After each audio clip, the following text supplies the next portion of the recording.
Good morning, guys. I've got a pretty big day ahead of me. It's about 7:30 in the morning now, and I've just started the van up. I've got the van booked in to get window tinting done. So just for the rear windows, just because at the moment they're not tinted, I want to get some privacy and just get it as dark as I can get it. And so I've got that booked in. I'm gonna drive over there now, and then after that I'm gonna go, while it's getting tinted, I'm gonna go and get the registration paid for it and also the registration on my bike.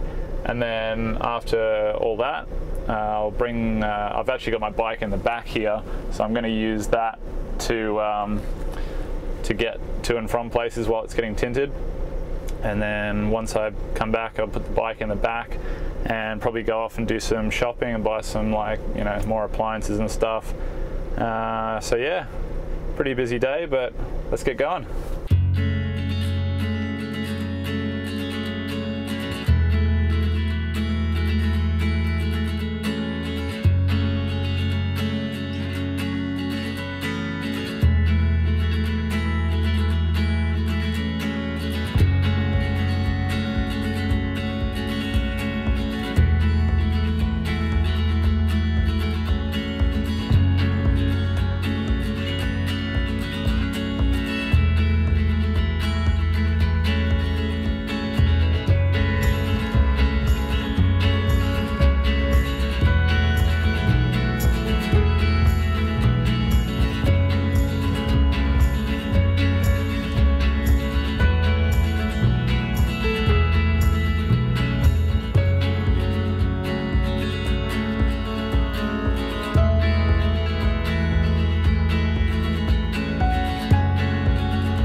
Alright, so the van's tinted now. I got 5%, they called it ambulance tint, but basically just really dark tint, and it's ceramic apparently, so it rejects a lot more of the heat, so it should be good for keeping some of the heat out. Little hiccup, I was a bit upset for a while because I found that there was a crack in one of my tail lights, and unfortunately I couldn't prove who had done it. So I know I didn't do it, and I know it wasn't there last time I looked, and it just literally passed a roadworthy yesterday, so they wouldn't have passed it with a cracked tail light. But because I couldn't prove who it was, unfortunately I just had to pay them and leave. So, you know, I was initially more upset though because I thought that it was going to cost a lot more than it would to replace it, but I actually called Volkswagen, and they said it was $205 to get a new one. So it sucks, but you know, it's something that I can at least afford to replace. So anyway, now I have the tinting on, I've got the van registered, I've registered the bike. It's cost me a hell of a lot of money, but we're moving forward. And now I can go in, I'm going to go to a store called Kamek. It's like an RV parts accessory store here, and I'm going to go and see what I can get from there. So I will check back with you in a minute.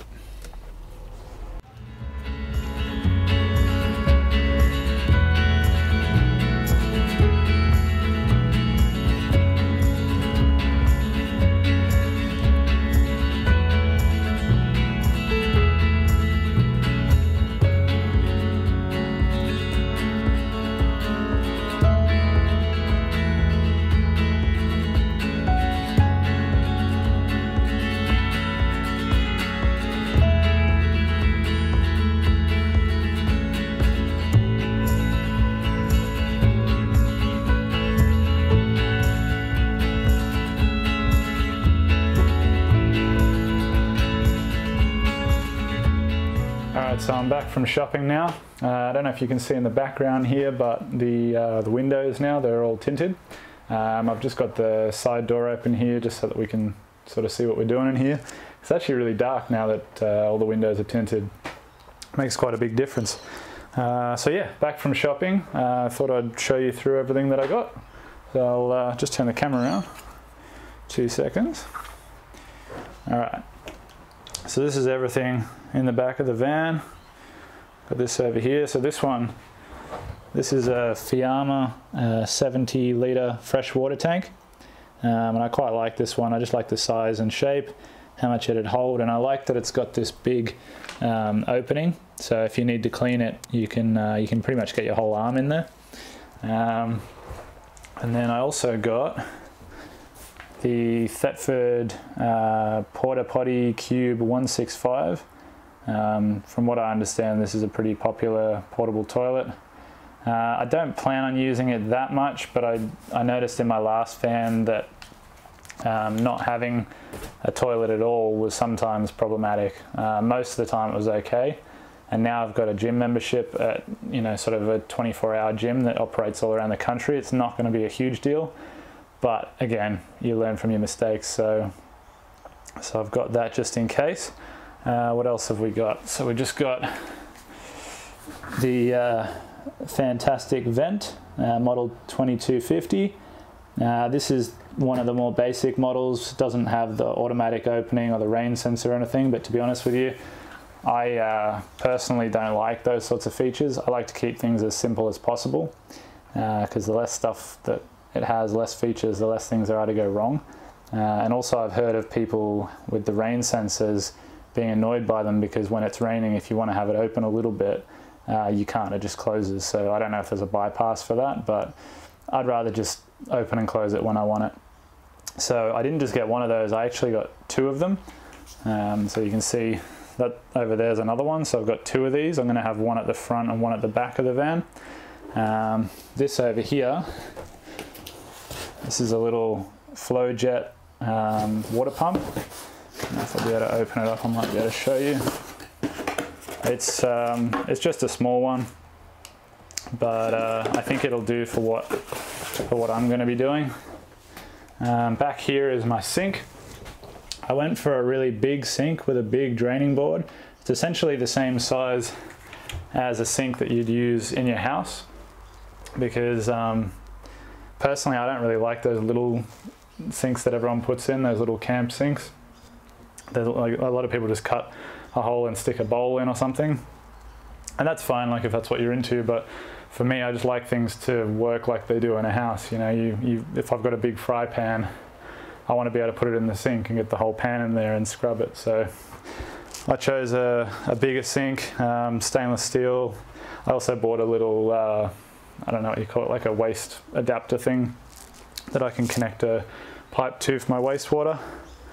What else? So there's also, I bought myself two monocrystalline 150 watt solar panels.